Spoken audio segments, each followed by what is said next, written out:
have you ever met someone who was a human but not a person? Now, those listeners with teenagers may say, yeah, I think we need to have a discussion about that. But seriously, have you ever met a human that wasn't a person? And who bears the burden of proof when that claim is made?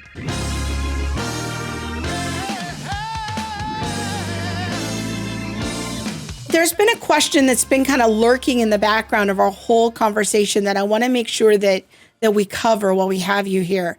And that is understanding how the terms person or personhood and being a human often come into this discussion. Because in some contexts, those two terms that we kind of use synonymously as meaning the same thing have been pulled apart and actually have two very different definitions. This is a very important issue for people to be aware of as they're making their case, because I've seen progressive Christians often use this differentiation between being a human and being a person.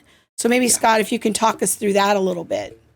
Well, I always want to ask when I hear this, have you ever met someone who was a human but not a person? Now, those listeners with teenagers may say, yeah, I think we need to have a discussion about that. But seriously, have you ever met a human that wasn't a person? And who bears the burden of proof when that claim is made? If I'm going to claim there's a set of humans over here that we can set aside to be killed because they're non-persons, but there's another set of humans over here that are persons that we can't kill, who bears the burden of proof at that moment?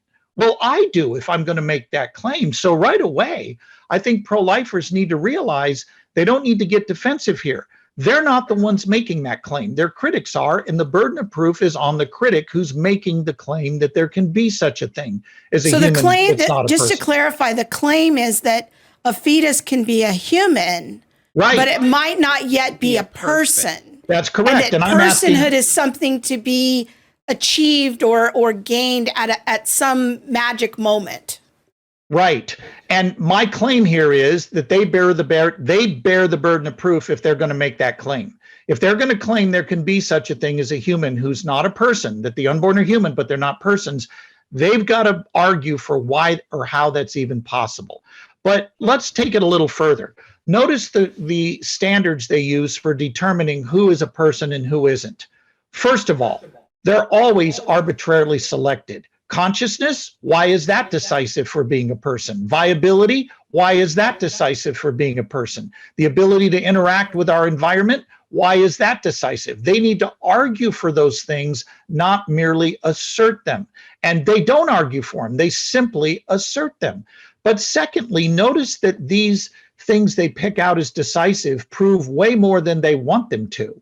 Newborns are not self-aware. They do not have a sense of seeing themselves exist over time. Is it okay to kill newborns? At least people like Peter Singer and Jeff McMahon and others in the academy are willing to bite the bullet and be consistent and say, yeah, our argument justifies killing newborns and maybe in some cases even toddlers.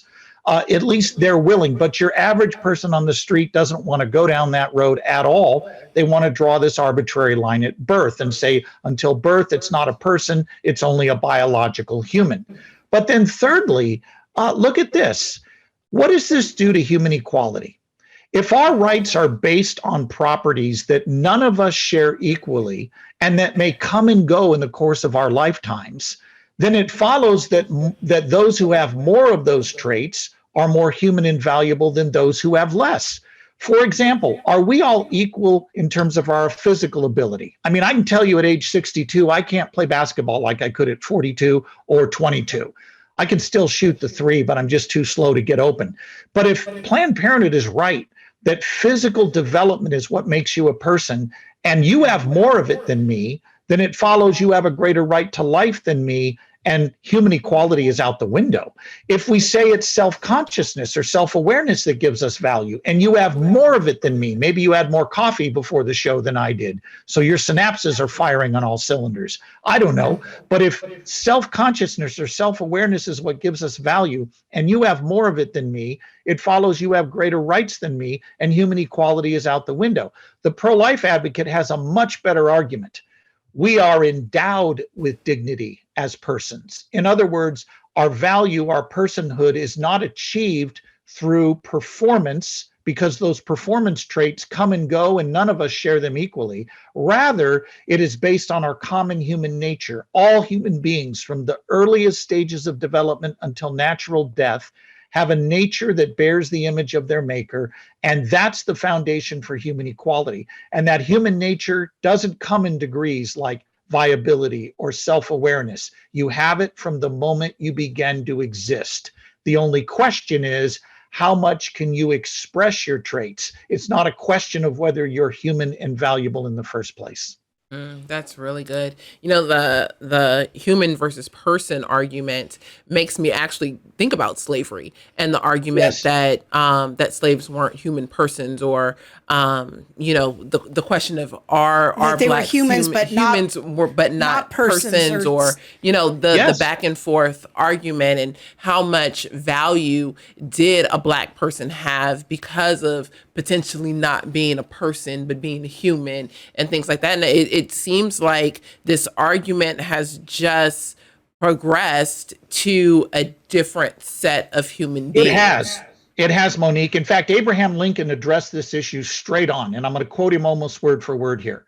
When he would debate proponents of slavery who argued the black man differed from us and therefore he could be enslaved, Lincoln replied as follows, quote, "You say man A is white, man B is dark. Oh, it is skin color then, the fair-skinned man having the right to enslave the dark-skinned man? Take care, by that rule, you're a slave to the first person you meet with skin fairer than your own.